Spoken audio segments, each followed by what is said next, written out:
Welcome to MYA Confidential. I am your host, Christina Jones, and I am joined by Chloe Beresford. I am the CEO here at MYA.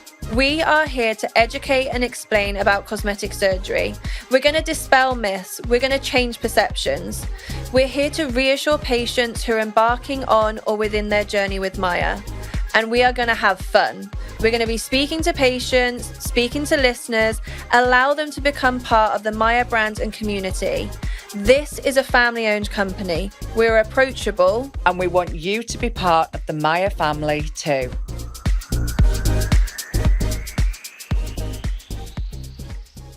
Hello, everyone. Welcome back to MYA Confidential. Here with myself, Christina, and Chloe. Hey, darling. Hello, my love. How have you been? I've been good.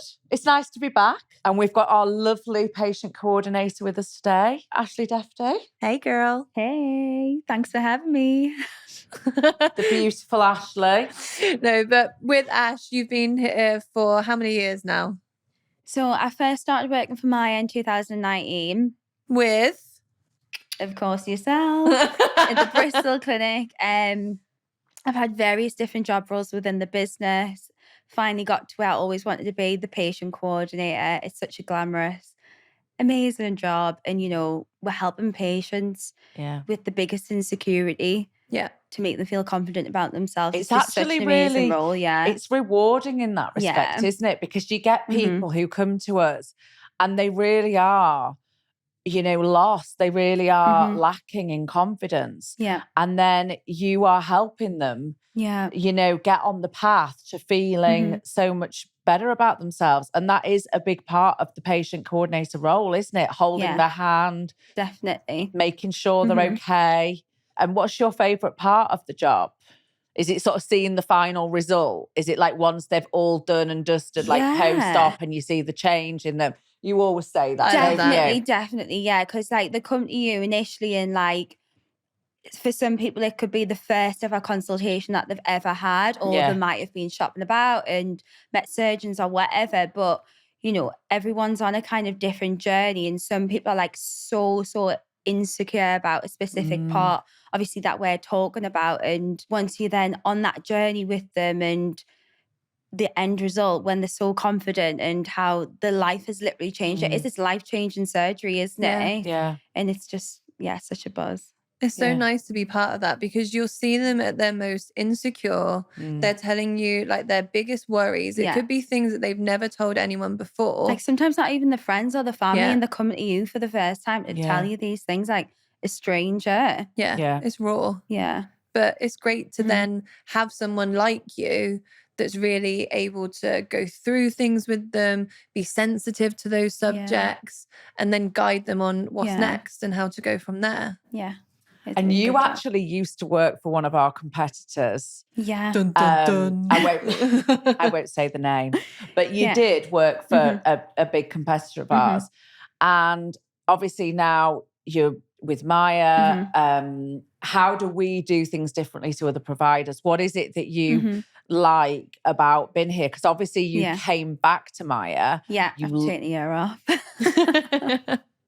Did you go? Where did you go? Did you have a year off? I just had to kind of like try other things, and so basically I left to go work in a complete different industry. The manager, he gave us the opportunity, which I was so grateful for, but literally within us being there for 2 weeks, I was like, I've made the wrong decision. But then I was just like, I need to try it for at least 6 months, and if I don't like it, then I can obviously explore other things. And then that's when I looked at working for a different provider. Yeah, for a change. For doing that. And then that's when I quickly realised, MYA are actually pretty amazing. Yeah, they're not doing it like we do.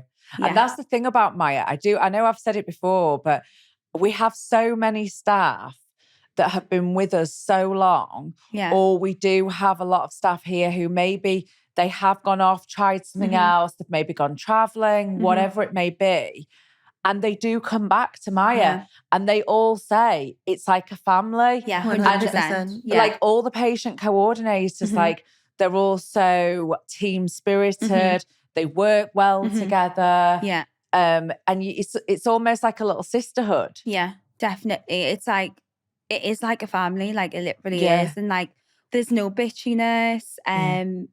We all get along. Things are split fairly as well. Yeah, which is nice. And the surgeons' work, like, I mean, the quality of our surgeons' work is just amazing. And the aftercare that the patients get, just the full setup, like it's very, very organised and set up very well. Like having the MYA Live, being able to do like an online consultation rather than just ringing up a company and speaking to someone over the phone that you've never met before, and then you're committing to have a very expensive procedure. You want to make sure that you're speaking to someone that's professional. Seeing them in real life as well. And getting a relationship with you. Yeah, because that's key. Like once we speak to that patient, like we're literally marrying them basically. Like we're holding the hand throughout the whole journey. Yeah. You become besties. It's nice like that, isn't it? It literally is. And then sometimes they end up wanting to come back for more for one. But you have to be confident. You have to be confident in what you're in effect selling, because you're the go-between between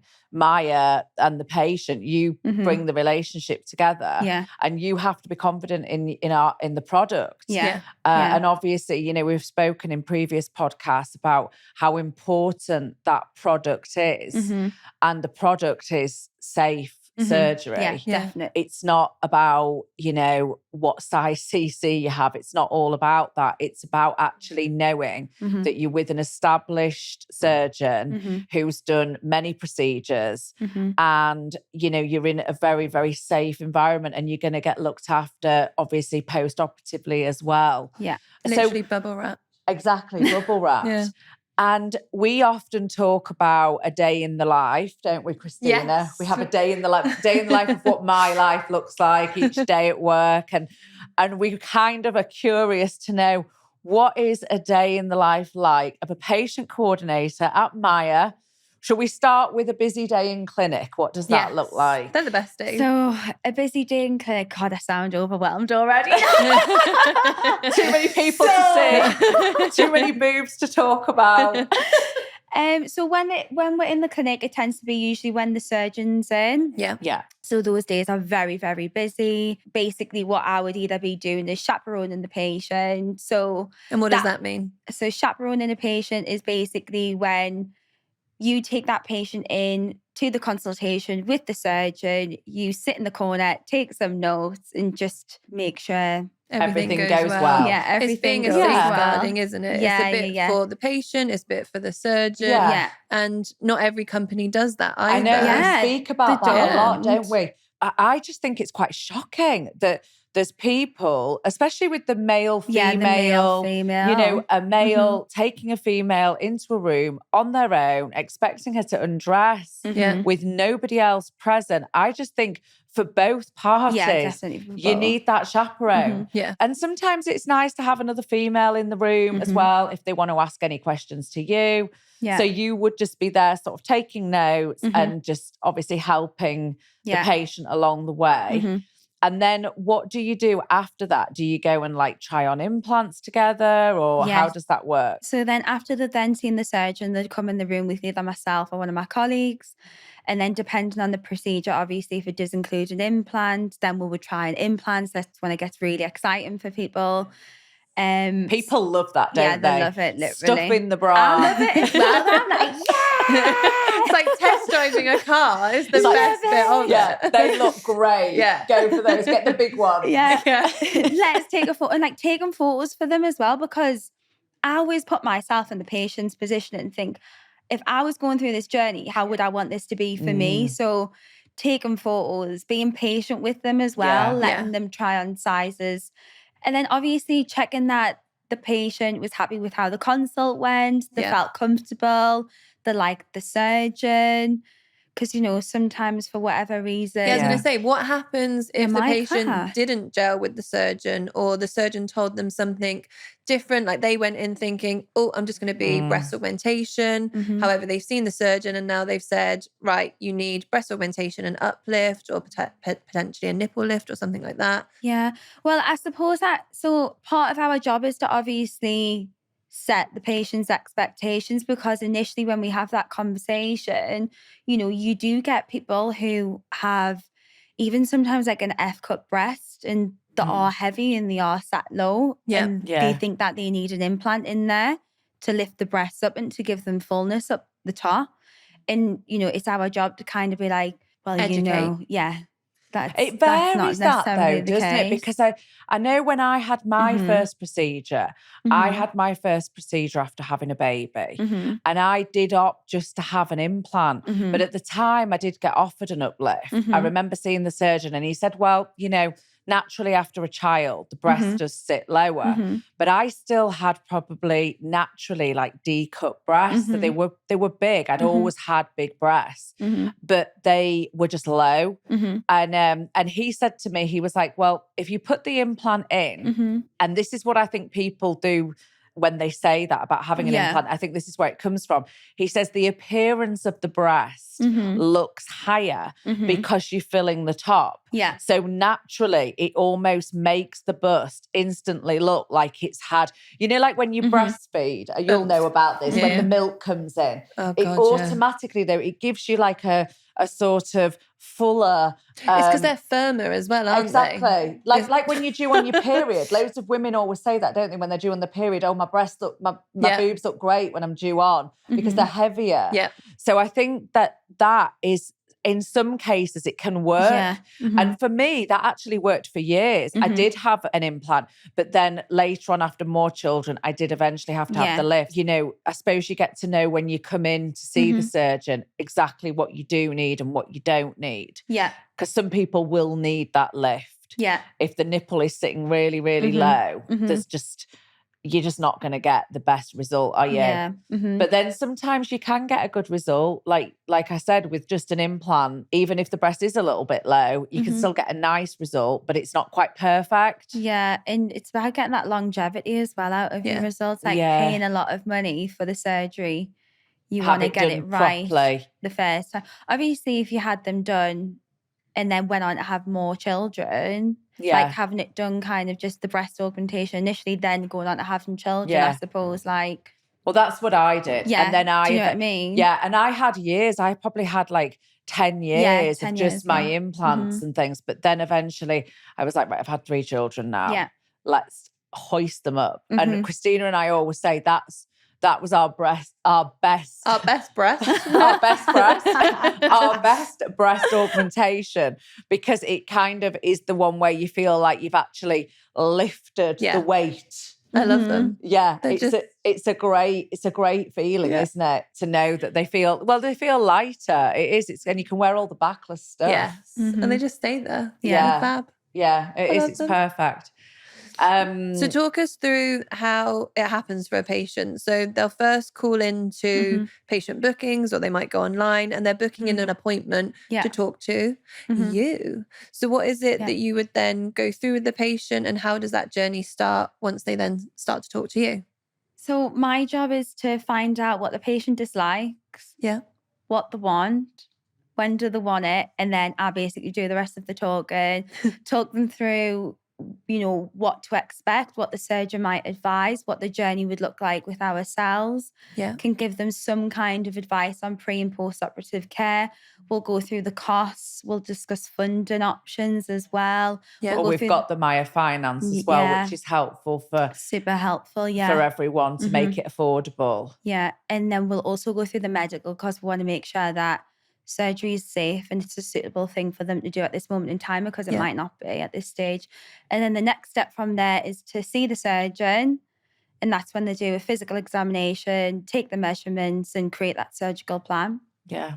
Amazing. And do you know what I really like, what we do at MYA as well, is we give patients the choice at MYA. So if they want to come and talk to you face to face, they can come in and have an in-person consultation in the clinic where they can meet you. They don't have the pressure of the surgeon there. They can just come in, have a chat with you, maybe find out if it's something they want to explore further. Yeah, getting a feel as well. I think when you come to the clinic, you get a feel, you're seeing where everything's going to take place. It's a bit more real. Whereas if you're doing it at home on your bed or whatever, it's like... Yeah. Well, most of our consultations now are done remotely at the econ, where, like you say, you can be at home just lying on your bed or on the sofa, and it's almost like a FaceTime call. where you have your, your initial consultation. Or you can have a phone call if you request a phone call, if you'd rather not be on screen. Yeah. But I think it's nice that we give patients all those options. Yes, yeah, it's good. And my preferred one is always being face-to-face, because you just get a better feel for who you're talking to. Yeah. As a patient, you can get across your expectations better too. And I feel that then helps you match them with the best surgeon. Definitely. And it just helps with that continuity throughout. And they'll see you there in clinic. They'll see you there again when you're in clinic for the surgeon. And then all of their post-ops too. It works really, really well. I love it. Definitely. And also it's nice to be able to help them, especially if they're having breast augmentation, because we have our own bras at MYA, which I think we're the only provider that does that. We're very fortunate. We've got a collaboration with Macom and they make our MYA bras. And it's nice to be able to do that. When you go into clinic, you can, meet patient coordinators like yourself, have a chat about what you need, and you can be like, oh yeah, get your bras, and you can help them order them. And it's just as well, it's more personable, isn't it? It's just a nicer, I would always choose that, to go in and have a chat. Yeah. Because you can touch it, you can feel it, you can feel the implants. Yeah, the implants. And everyone learns so differently. So if you're then able to see it and feel it in real life as well, it makes it even more real and even more possible to happen, like when you go and test drive a car. So let's get on to Dear Maya. We know it's my favourite subject, my favourite piece. Yeah, we're actually getting quite a lot now of people that are messaging into our Instagram, just asking general questions about, they're thinking about having surgery, or they've had surgery, some of them, and they've gone to the wrong place, often abroad, and they're now in a bad position. So we tend to get quite a lot in, don't we? And keep sending them in, guys, because it helps for our guests as well. Yeah. And for you, I've picked this one out specifically because I know that you love a tummy tuck. Absolutely love them. Love them. It's life-changing though when you see the befores and afters, isn't it? It's insane. And I'll always say when I'm consulting a patient, and I'll share my screen with them because that's something that we could do. Yeah. Of the before and after photos, and whether it's someone that, might have had one child or two child, whether it might have been a natural delivery or a C-section, they've got that little stubborn area of that, or the mum pouch. Oh, it's like a little lip, isn't it? Something like that. That can happen with the cesareans a lot. I've known that with a few friends of mine have had that in the past. It's like that cesarean pouch as well, sometimes that women can get, where you get that almost like a little lip of overhang. Yeah. And especially if you've got loose skin as well. Yeah. Or the stretch marks, or whether it's someone that's had bariatric surgery and they've lost literally 9 stone, because I have had a patient like that before. And that's amazing. That before and that after, it's just insane. Do you remember in one of the abdo training bits that I did for you guys, this patient had twins and she had so many stretch marks, which, you're going to having twins, aren't you? The stretch marks kind of came up, they were 2 little points, and it came up to where her chest was here. Then post-op, the picture, those 2 little points had made the way all the way down, pretty much where her cutoff line is. And it just looked insane. They'd taken off this much skin. Yeah. It was incredible. Crazy. Her results, she flat stomach, just amazing. Having twins though, I mean, that is a real impact on the body, having twins. I've got a friend and she had twins, and, I remember her showing me pictures, and it's actually crazy to think you can get that big. But then and then you have to go those back. 2 babies as well. Yeah. It's insane. Yeah. Hats off to you mothers. Well done. Yeah. Exactly. But anyway, the question actually says, how will I feel post tummy tuck procedure? So a tummy tuck, it is, quite a big operation in comparison to breast augmentation, let's say. The time in theatre, isn't it? Yeah, exactly that. The time in theatre. And obviously you do have that incision that goes from your hip to your hip.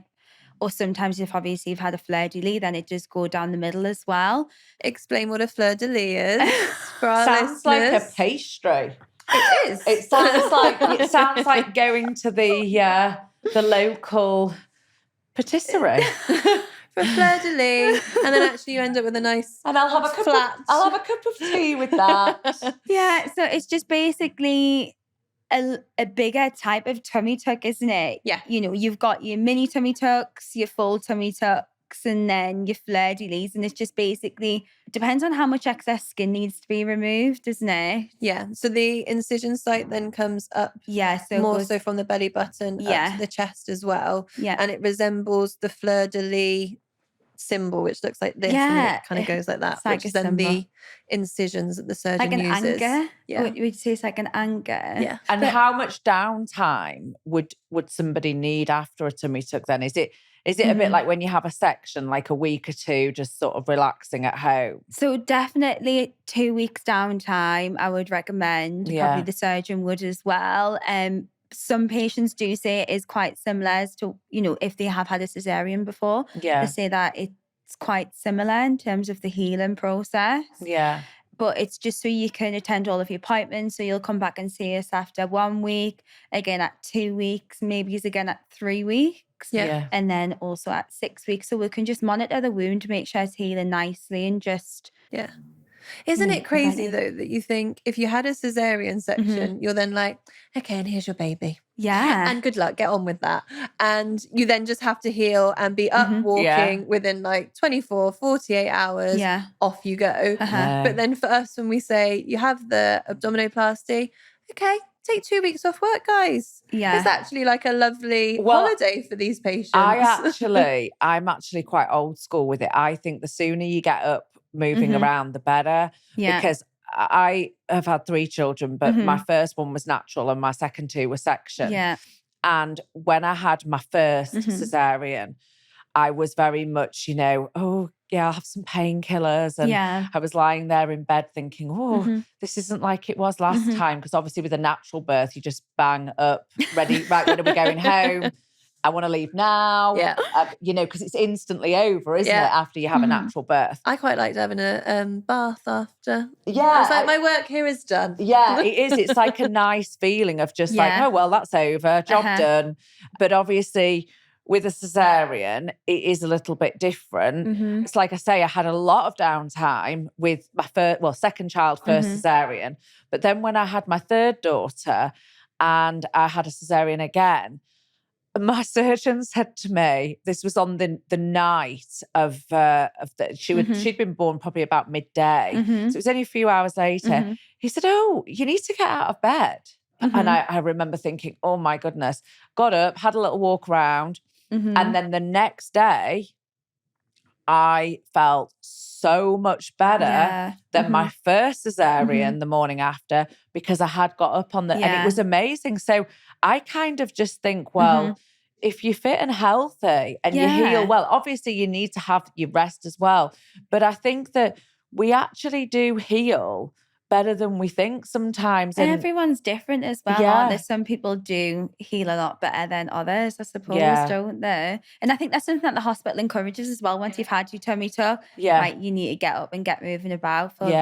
Yeah, I think it's also important to tell anyone who is thinking about having a tummy tuck some of the things that they can do, changes maybe that they can make before the surgery to help their healing as well. Yeah. Especially, you know, if you're a smoker, you don't want to have delayed healing due to being a smoker. Mm-hmm. So if you can give up a few weeks maybe before having the surgery and then try to avoid smoking for 6 weeks post-surgery as well. Yeah. That's going to help your healing, isn't it? It's going to help reduce the risks of infection and things like that, isn't it? Yeah, and the thing is, when you've paid so much for a procedure, do everything that the surgeon's telling you, what the nurse is telling you, take the rest when you need to, but still like stay active with it, eat your good food afterwards. The nurses go through all of that, don't they? Yeah. So they really do prep you before and after to get the best results. Definitely. And embrace them. And it's not just down to the surgeon doing a good job. It is like the aftercare as well. It's so key, that aftercare. Yeah. I've seen it where people haven't had good aftercare and they've been left for months and they've not had the best result. The scars. And this is why we talk about this all the time. And this was one of the reasons why we started the podcast, was because we want to make patients aware of the safety Educate. of the of the post-operative care and how crucial that is. It's not just having the procedure done. I think people make that mistake that, oh, well, I'm having the procedure done, and as long as they're a good surgeon and the op goes well, then I'll be fine. There's actually a process that has to happen after the surgery as well. You have to heal. You know, your incisions have to be kept clean. You have to have your dressings changed. You know, sending people, and things. the right bras, sending people on aeroplanes, changing their own dressings. It literally, I mean, I have serious OCD, as you know, with infection control, and I literally can't cope. It makes me feel physically sick, the thought of people with an unhealed incision getting on an aeroplane and then having to maybe attempt to change their dressing themselves when they get home. And how are they even supposed to know what to do? I've even seen care. Like, how do they know? Someone draining their own seromas. No. And they're not a medical professional and they've had a procedure in Turkey, ended up with a seroma and draining their own seroma. That's like, how wild is that? So just for listeners, a seroma is obviously a fluid buildup in the breast post-surgery. So they've had something like that, a complication like that post breast augmentation, and they're back in England, I take it, at this stage. And they're literally draining that off themselves. But the other thing is, if they don't do that, they're then going to be another strain on the NHS. And then if they're doing it themselves, they're then just putting themselves in even more of a risk to have further complications and still go back to the NHS as well. But what you were saying about getting on the plane, imagine if you are in a different country and something happens to you. I don't know, you gash your leg completely open, you break it or something like that. You then go into that hospital. You wouldn't then be on a flight the next day or within days going home like, oh yeah, just got a couple of stitches, mega lols, let's get on the plane. You wouldn't do it. You'd be staying in and you'd be staying there for longer until you were healed. So when you're then actually paying to do that and you're supposed to be investing in yourself, that isn't an investment. You're not taking care of yourself properly. And people don't realise either how to keep things sterile. You know, I don't know if you've ever tried to watch anybody who's non-clinical do like a dressing change, but it's something for me. My sister laughs at me because she's like, you literally are obsessive with wound care. I actually know how to care for a wound properly myself, just because I've observed with nurses and I actually know what has to happen. And once you put those sterile gloves on, you can't touch anything else that is not sterile. Because if you do, you've contaminated the glove. And then what you're then doing is you're then putting that germ and all that bacteria onto your incision, which is then going to go into your wound. And then about a day or so later, you're going to have some nasty oozing, which is just going to be horrendous. But this is what people do. And they've got the gloves on and they're picking up a bottle and they're putting, and they're just, and the gloves are filthy and then they're changing a open wound. And they don't even realise, because obviously, you know, why would they? They're not educated in this. They're just going somewhere for cheap surgery and then they're getting botched up aftercare that they're having to do themselves. It's crazy. It is mental. It is so mental. Anyway, well, at least, you know, obviously with ourselves, like we always say, you're in safe hands. It's always. So I wanted to say a massive thank you for today, Ash. Thank you for coming down. Get back to work. No, I'm joking. But thank you so much for coming. Thank you for helping all of our listeners going through how it is with a patient coordinator. And look out for Ash if she's your patient coordinator for your appointment. Oh, it's been a pleasure. Thank you.